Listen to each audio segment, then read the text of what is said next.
Hey guys, welcome to the MMA Brothers podcast, the newest, baddest, and best podcast out there. And let's get it going. Hello, guys, and welcome back to the MMA Brothers podcast. My name is Daryl, My name is Asher. and we're talking UFC Fight Night, Frankie Edgar versus Pedro Munhoz. So, Asher, take it away. So Frankie Edgar, he's back. This time he's back at 135 pounds. So he is somebody that's fought at multiple weight divisions. He's fought at 155, he's fought at 145. He was champ at 155 and he had a few title shots at 145. So now he's testing at 135 because he wasn't able to beat Max Holloway and Jose Aldo for the title shots when he was at the featherweight division. But we'll see how this bantamweight test goes for him because he's ripped and everybody's always said that he's been a bantamweight. He just never liked to cut a lot of weight for his fights. He just wanted to come and like almost weigh into close to what he weighs. But now he's, much older and starting to fight at bantamweight. So we'll see how this experiment goes. Or as usual, guys, we start at the bottom of the main card. And the first fight on the main card is Daniel Rodriguez versus Takashi 6'9" Sato. Takashi Sato, who's Japanese. I'm not really sure. I don't know much about him. But he's fighting this guy named D-Rod. So D-Rod versus 10. D-Rod's got a record of 2-0. I don't know if that's true because I've never seen a UFC fighter with such a simple record, unless his amateur record is super insane. He's like 50-0 as an amateur. It's kind of crazy that he's in the UFC with a 2-0 record. But Rodriguez is from the States, and Takashi, as of course you know, is from Japan. Arigato, thank you. Daniel Rodriguez, he's a few centimeters taller, and he also does have the reach advantage. So breaking down the way they win, you see, this is what I knew something was wrong. He's definitely not 2-0 because how does he have 50% KO, 33% submission, and then one decision? It's like, dude, what? He has two fights. This guy has many ways of winning. Huh?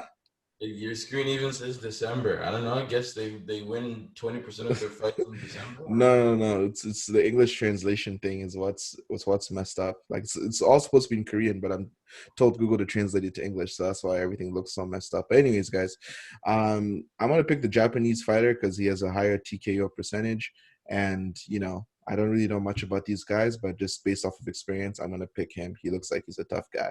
But anyways, who you got, Daryl? Yeah, I'm gonna go with Takashi, not 6'9", but I'm just talking about Takashi Sato 10. So the reason I'm going with him is because I've watched a few of his fights. He hits ridiculously hard and he moves forward. He's not really afraid of getting hit, which is something I respect. No fighter's afraid of getting hit, but you guys get what I mean. Like he moves forward, a lot of forward momentum. Daniel Rodriguez is an unknown name, so I think.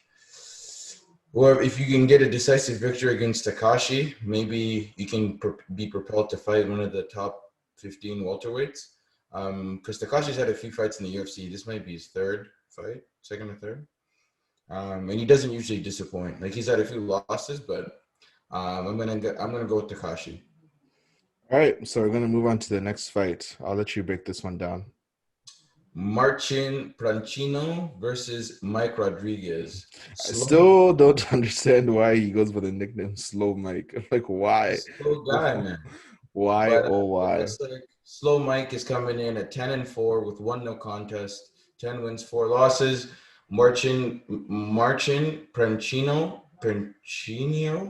it comes in at 13 wins, 4 losses, and weird stuff on his stomach in his picture. I don't know if anyone else can see that, but Yeah, I can see that. I don't know what's going on with his yeah, body. they're fighting at 205. I've watched some of Slow Mike's fights. He's very slow guy. Do you mind going into how they win, Asher? Yeah. Uh, Slow Mike, man. There you go. He hits you with that slow left mid, man. So out of his 10 wins, 8 of them are done by TKO, 2 by submission. Bro, he's got the Whereas, slowest knockouts. Like, I guy's still getting wobbled. Let's go. yeah. Let's go, Slow But Mike. then also, Buddy comes in at 70% KO percent. 77% KO percentage for whatever this dude's name is. I forget. Marcin. Prancino. Yeah, Let's call him Marcin. Marcin.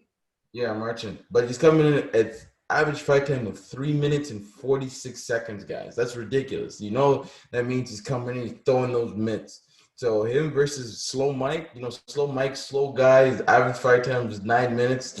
I gotta go with Marcin on this one, dude. To me, there's nothing slow about this guy. I mean, you're knocking dudes out, so clearly he's hitting fast enough. And his fight time is 9 minutes, so he's not going the full distance. So it's gotta be fast Mike, not slow Mike. So I don't know what it is about the guy that's slow. But anyways, I want to pick Mike Rodriguez on this one. I know Marcin's probably gonna bring that heat, but I gotta pick slow Mike. I've seen his fights before. I think he got TKO'd in his last fight, if I'm not mistaken. But hey, man, so it's all I'll be good, slow moving Mike. slow, dude. Yeah, I'm pretty sure he got TKO'd against some up and comer. I forget who it was, but yeah, slow Mike, I got you, bro. I just Yeah, love the name. I gotta he's good pick on the you. ground as well. So that should be an interesting fight. Now we're gonna move on to Ovince SaintPreux. Wow, this guy went there. This guy who went there. So We're gonna do. Oh my God, this guy's D's, bro. Alonso Minifield. I don't even know how to pronounce his name. Minifield. So I'm just gonna call him Alonso. Alonso versus Ovince SaintPreux. SaintPreux. This guy's got a lot of L's on his record. He's 24-14. He had a heavyweight stint in his last fight, so he tried to heavyweight out to see how he's going to do. It didn't go successfully for him, but he's back at light heavyweight where I think he belongs. I'm sure the weight cut is not favorable for him, but I think he has more success. So he can hit you with that Von Flue choke. Ovince is much taller. He's 8 centimeters taller, and he has a reach advantage as well. So Ovince has plenty of ways to win. You can win by KO or submission. Everybody knows about that Von Flue or that SaintPreux choke is what they call it now. His average fight time, SaintPreux, is a little bit higher. But Alonso, he's got some heavy hands. 88% of his fights are won by K or TKO. Now, in my opinion, Ovince SaintPreux gets hit a lot, and he likes fighting around the cage. I don't know what it is about SaintPreux, kind of like Woodley, where it's like he's almost always backed up against the fence. I'm like, I just almost never see SaintPreux unless like he's going for a takedown or something where he's not by the fence. So when I see 88% KO and I know the way Ovince SaintPreux fights, it's not a good combination, man. So SaintPreux, man, guy can't catch a break, man. So I just can't. I don't want to see him keep getting KO'd. You know what I mean? No, I do. I like seeing him get KO because sometimes with the way he fights makes zero sense to me. Like Ovince, throw something. Do you remember he's super thick at heavyweight and just refused to throw any punches? Bro, he gets gassed and like he barely throws anything. And I'm like, why are you so gassed? You threw like 5 punches. Like 3 punches and gassed. I'm like, oh. Oh, Vince, let's go, Vince. So, I want to pick Alonso because, yeah, I don't have a lot of faith in Ovince. So, I do hope he wins, though. He's a nice guy. He seems like he's a great lad. So, I'm rooting for you, Ovince, but just that 88% KO percentage it's not favorable for you, bro. Yeah, I mean, I'm going to go with Alonso. I just think I've trusted Ovince way too many times and have been burned by that waste you so many times. And, Alonso is the shorter fighter. You know what that means? He cracks, bro. You know what I mean? Like short, light heavyweights, what they got, guys, is power. And you guys can see what this dude looks like as Asher shared his screen. 88% win by knockout. Average fight time is 7 minutes and 25 seconds. With Ovince is 9 minutes and 15 seconds. I think the only place this is going to get a little bit testy for Alonso is if Ovince is going to secure the takedown. That's the only place I see this fight having trouble for Alonso. On the feet, Ovince does throw nice head kicks. Ovince is really good because he's a southpaw, right, Asher? Ovince is a southpaw. That's correct. Yeah. So he has a lot of nice switch stance kicks, which work in his favor. But guys, if you wanted to bet, don't listen to me because I got everything wrong this weekend. But don't bet on Ovince SaintPreux. That's something everyone can tell. Yes, he's got 24 wins, but he's also got 14 L's. So he's cost a lot of people bread. But yeah, we can. He's got a lot of Von Flues on his resume. So yeah. Nothing but Von Flue. Bet on the Von Flue, whatever. I wonder if he gets the Von Flu again. If they call the COVID flu.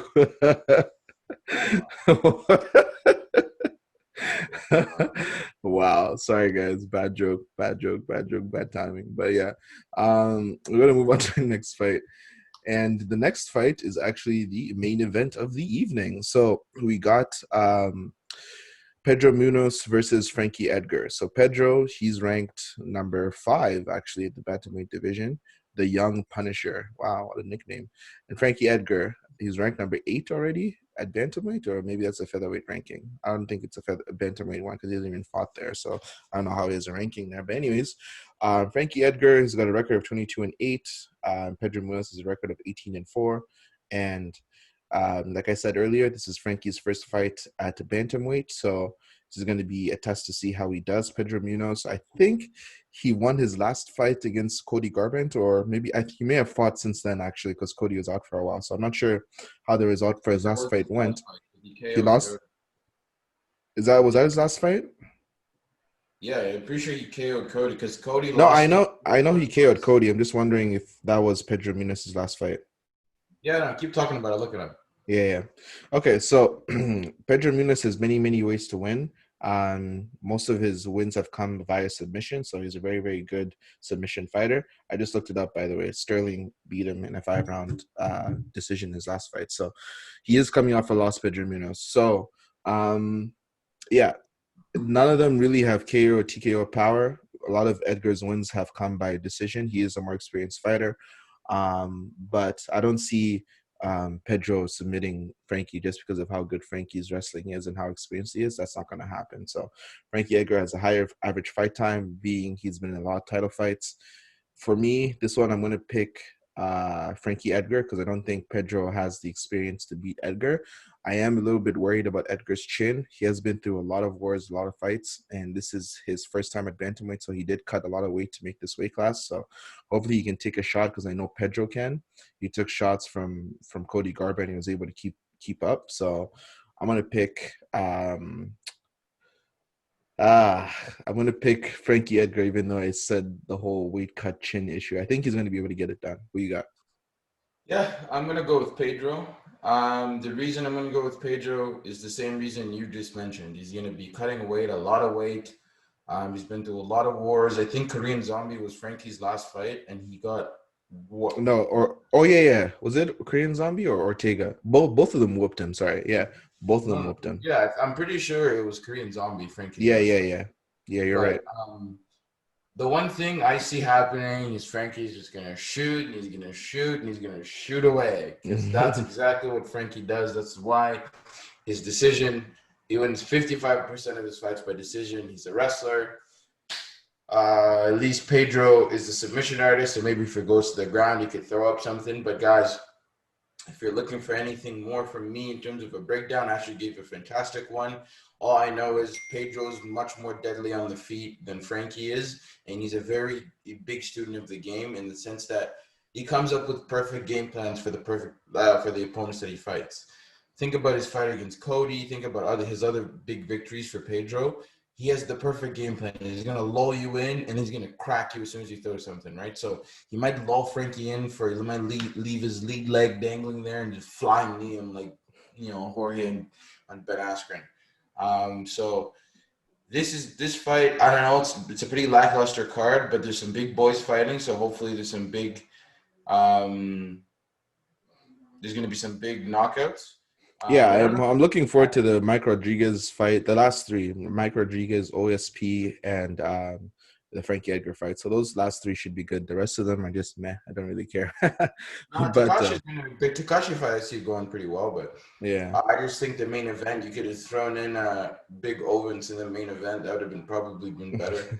I mean, Frankie's got I need to see 5 rounds of Ovince. I'm sorry. But I do. I want to, because he's going to get gassed after the first round. He throws 2 strikes, but he's like, nah. You know what I mean? Just breathing heavy, and that's the thing. Like, you can just hear the men's breathing, like when there's no crowd. This guy's gassed, bro. I think he gets gassed, bro. Maybe he warms up. Yeah, his warm up is way too hard. He just needs to chill. Just light work, bro. Light work. Anyways, guys, let us know what you guys think about the fights coming up. Who you guys got? Once again, like, comment, subscribe on Instagram. MMA Brothers Pod on Apple, Spotify, whatever you want to listen to your podcasts on. We're there, baby. Let's go. Asher, you got anything else to say to these people? Nope. I hope it's a good night of fights. Miss you, DC. I know you're a tired guy. Hopefully your eye's good. And yeah, we'll see you guys on the post-fight